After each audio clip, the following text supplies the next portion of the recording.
本地著名网红杨宏林，俗称 YBB， 近日可说是风波不断，从闹自杀到后来涉嫌欺诈和绑架他人，再到后来跟各路网红在 IG Story 上的各种厮杀。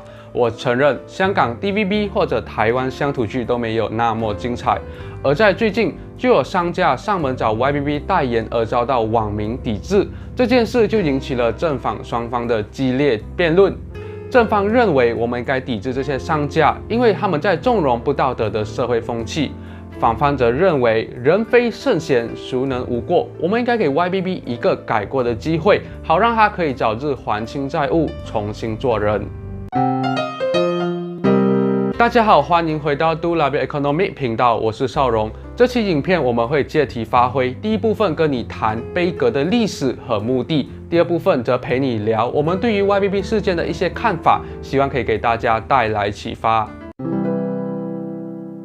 我们现在了解什么是杯葛好了。杯葛指的是一种出于某种社会或政治原因而自愿放弃使用、购买或交易的行为。这里跟大家分享一个有趣的小故事。在古希腊喜剧剧本《Lysistrata》里，主人翁 Lysistrata 为了要终止非常残酷的波罗奔尼撒战争，而说服了雅典所有的女性拒绝与他们的丈夫行房，直到雅典愿意跟修巴达休战为止。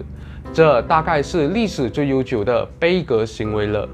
不过，杯葛这个词是几时出现的呢？这还要从19世纪末说起。当时爱尔兰爆发饥荒，有一个叫做 Charles Boycott 的土地经纪人 Land Agent， 他呢就拒绝跟这些土地的租客进行谈判，也坚决不肯降低利息和租金。结果就导致整个小镇的人都不肯与他做生意，最终还把他赶出了这个地方。自此之后，当地人就把抵制这个行为称为 boycott， 这个词传开来后，也就被保留至今啦。就像如果你觉得一个人说话很闷、很啰嗦，你大可直接说：“哎呦，你很骚容嘞！”这样对方也就能明白了。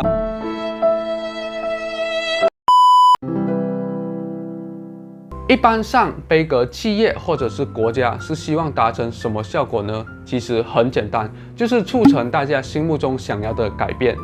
大家知道南非这个国家吗？南非以前是一个种族不公问题非常严重的国家。在80年代时，南非还实行着所谓的种族隔离政策，黑人和白人之间不但不能通婚，连一起搭巴士也不可以。这件事在国际上就引发了舆论。美国人民率先发起了杯葛运动，要求企业停止在南非的投资。这项运动到后来越演越烈，产生了巨大的经济影响。根据数据显示，在85至90年间，多达200家美国企业撤出南非，使该国损失了高达10亿美元的外国投资。迫于无奈之下，南非政府只好同意取消种族隔离法，还赋予黑人投票的权利。在 Lysistrata 这个故事中，女性拒绝与丈夫行房是为了要终止战争、恢复和平；而在南非的例子当中，要求企业在南非撤资是为了要废除种族隔离法，促进南非种族平等。消费者杯葛一个企业、一个国家，不会是毫无目的的，内心肯定是有一个愿景想要实现。那为什么网民要抵制那些找 YBB 代言的商家呢？前面已经说过了，杯葛必然带有某种目的。网民之所以会杯葛那些找 YBB 代言的商家，是为了警告这些商家 ，YBB 是一个在道德上有缺失的网红。如果你们为了流量和热度而选择找 YBB 代言，其实你们是在传递一个讯息给社会：只要你能红，社会并不会在意你做错什么东西，你还是可以接到业配，你依然可以赚到盆满钵满。这其实变相鼓励越来越多人为了流量而度让自己的良知。好吧，我知道很多人想说，如果 YBB 真的有心要改过，为什么我们就不能给他这一个机会呢？我想说的是，我们不是不给，是时机还不允许。如果 YBB 在接受司法制裁后选择重新做人，那社会就应该给他一个重生的机会。问题是，现在距离他被揭发欺诈都还没有到1个月的时间，就有商家主动找上门来。这些商家究竟是想要真心帮助他，还是纯粹只是想要蹭热度呢？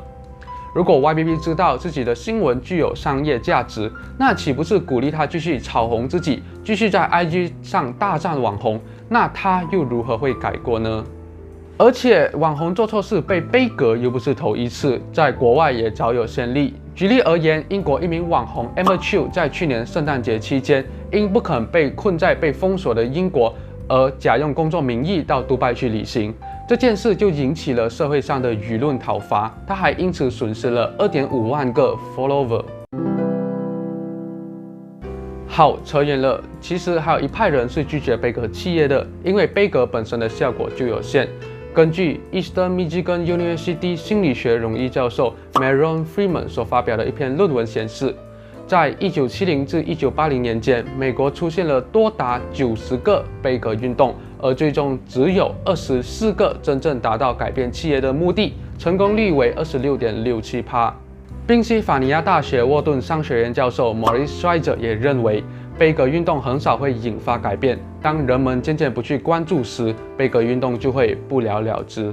除此之外，作为一个理性的消费者，我们更不应该进行杯葛行为。这是因为，当我们在决定要不要购买一个商品时，我们只应该注重这个商品对我们的用处和它的价钱。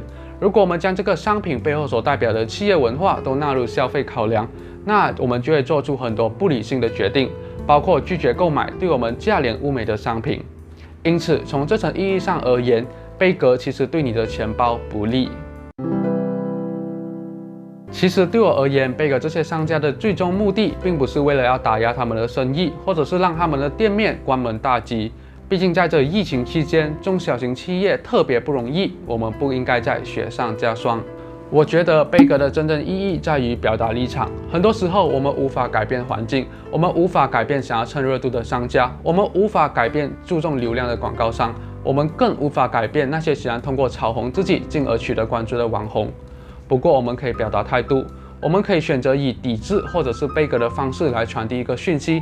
我们认为这样的行为并不可取，因此我们不支持。尽管杯葛带来的效果有限，不过只要有越来越多的人表达了自己的立场，表达了自己的态度，那这件事就会在社会上发酵，进而引起舆论。